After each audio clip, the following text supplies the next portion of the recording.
সকালে ঢুকলে মোটামুটি বিকেলে বের হয়ে যায়, কারণ সহজেই মায়েরা প্রকাশ করতে পারে, কিন্তু পুরুষ মানুষ প্রকাশ করতে পারে।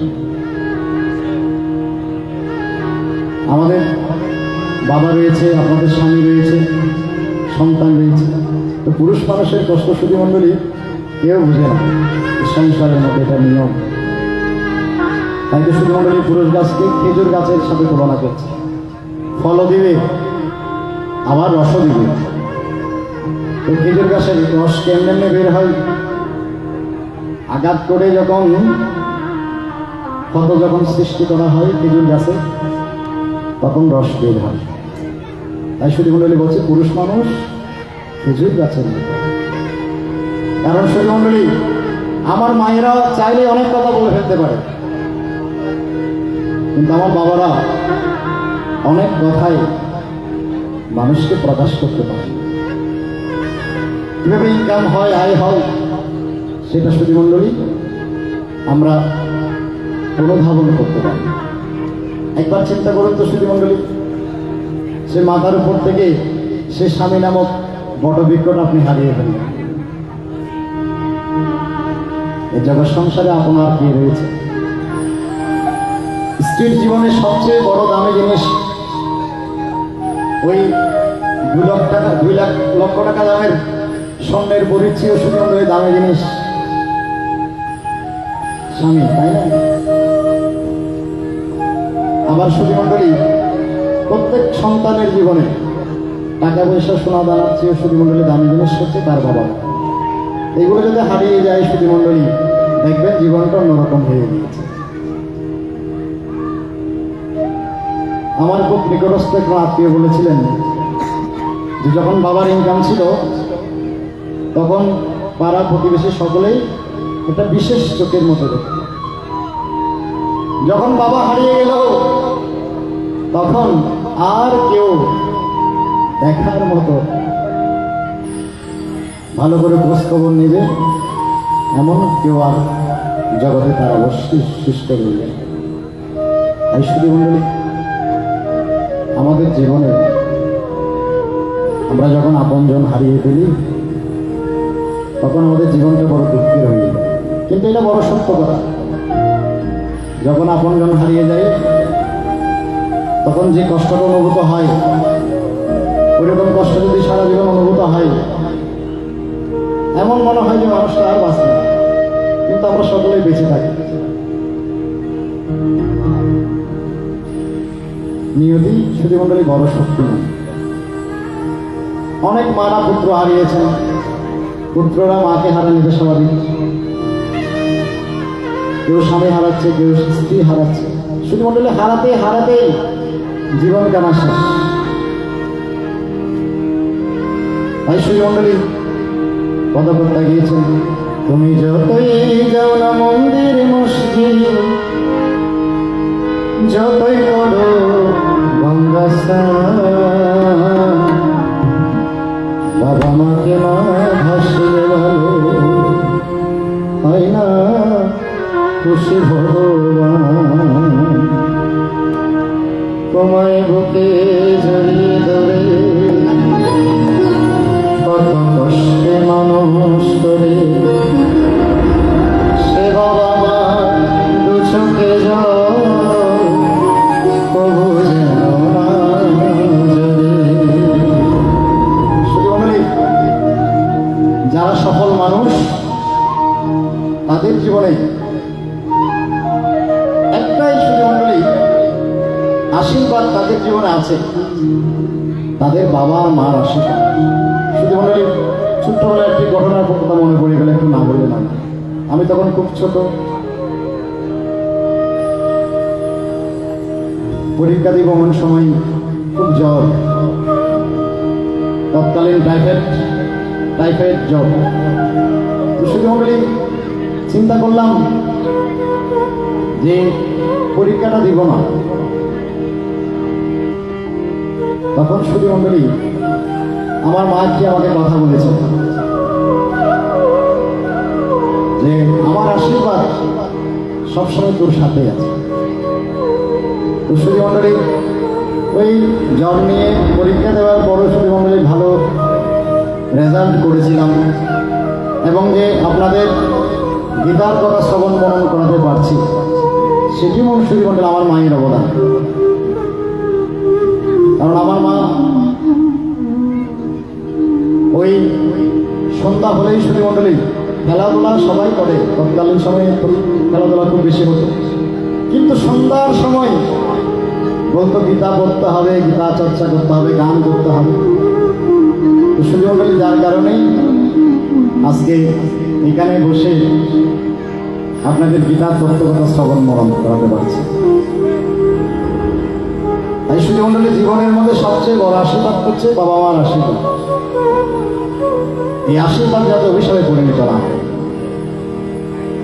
এই বাবা মার আশীর্বাদ থাকলে সুধীমণ্ডলী জীবনের মধ্যে আর কোনো কিছু চিন্তা করতে হবে। সুধীমণ্ডলী ছোট্ট একটি গল্পের কথা মনে পড়ে গেল, একটু না বললে হয়। পুত্র সন্তান বিয়ে করিয়েছে, যখন বিয়ে করালো তখন শহরের মেয়ে বিয়ে করলো। তো শহরের মেয়ে বিয়ে করার পরেই স্বামীকে বলে দিলেন, ওহে এই সংসার এখন আমার সংসার, তুমি আর আমি এই সংসারের হত্যা করতে, আর আমি তোমার সাথে সংসার বেঁধেছি, সংসার করব, কিন্তু একটি শর্ত রয়েছে। বলছে কি শর্ত?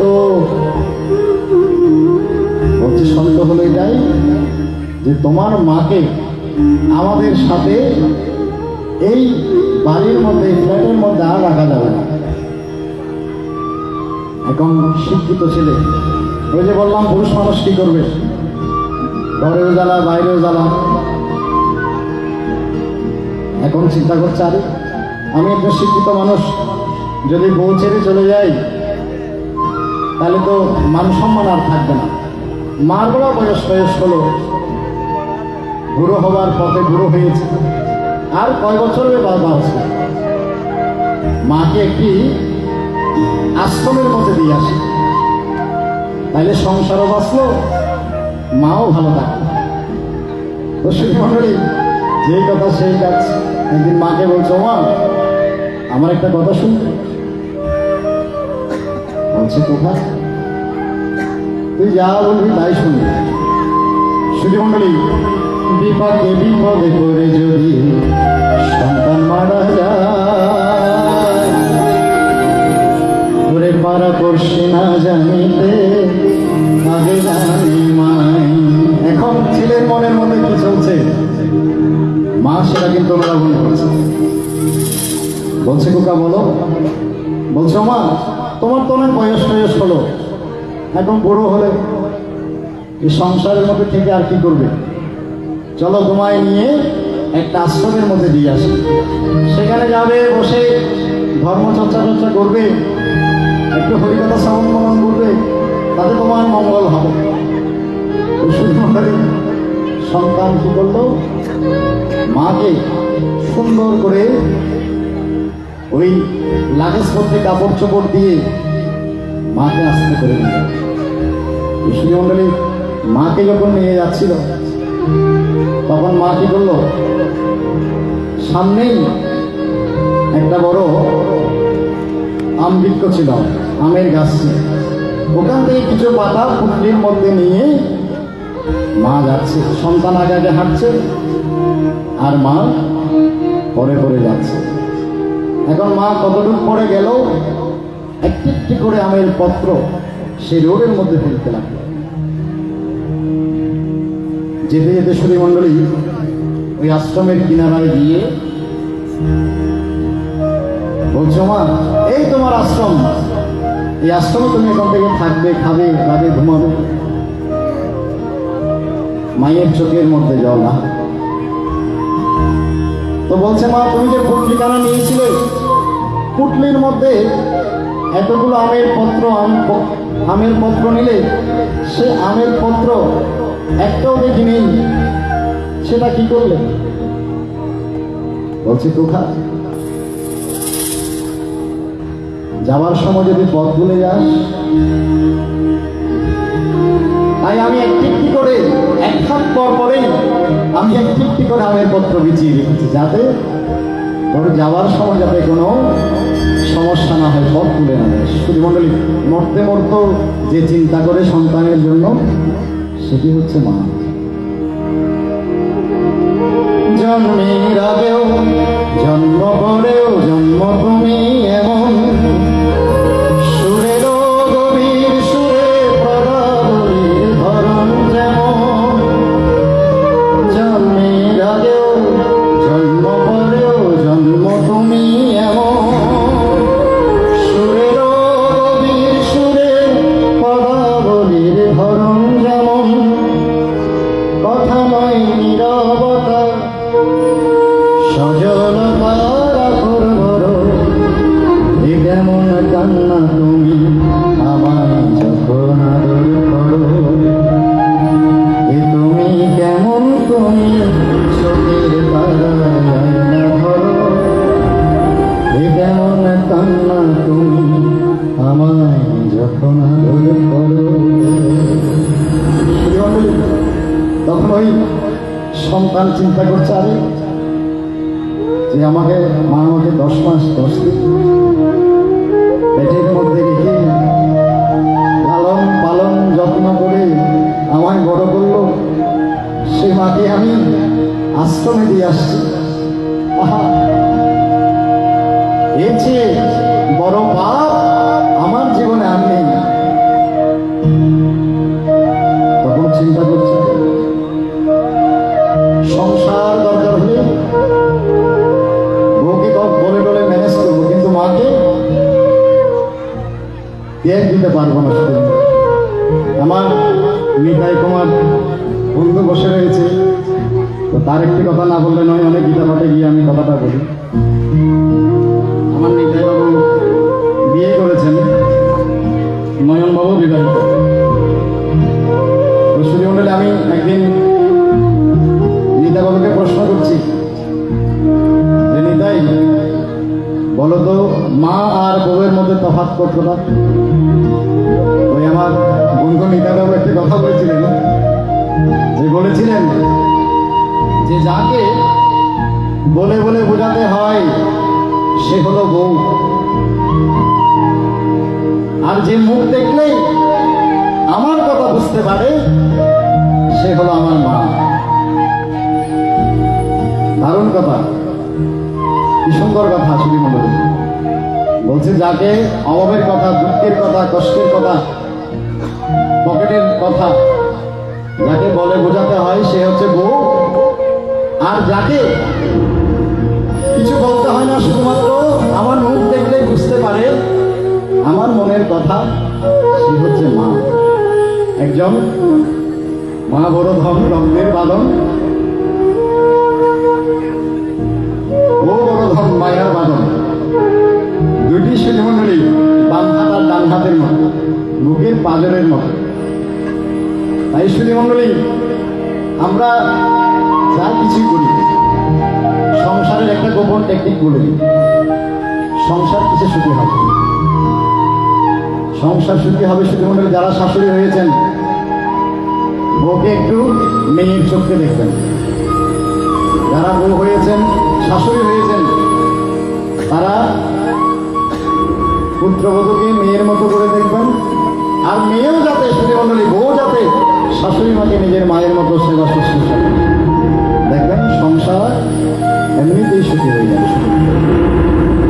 ওই পুরুষ মানুষ আসলো, এসেই ঘরের মধ্যে শুরু করে দিলেন, এ তোমার মা অমুক করেছে তমুক করেছে। ওই পুরুষ মানুষের শিরোমণ্ডলী মন থেকে শান্তিটা চলে যায়। সারাদিন পরিশ্রম করে এসে যদি মা বলে এক কথা, বউ বলে এক কথা, তো শিরোমণ্ডলী সংসার তখন পুরুষ মানুষের জীবনটা বড় দুঃখের হয়ে যায়। তাই শিরোমণ্ডলীর সংসার, একটি কথা মনে রাখতে হবে শিরোমণ্ডলী, আমরা একটা বিচারের কথা সবসময় বলি, প্রকৃতির বিচার। আজ আমি একজনকে ঠকালাম, আমাকে আবার করতে হবে। এমন একটা জিনিস শিরোমণ্ডলী, আজকে আমি যার জন্য যা কিছু করেছি সেটা ঘুরে ফিরে আমার কাছে আবার আসবে, এটি শিরোমণ্ডলীর নিয়ম।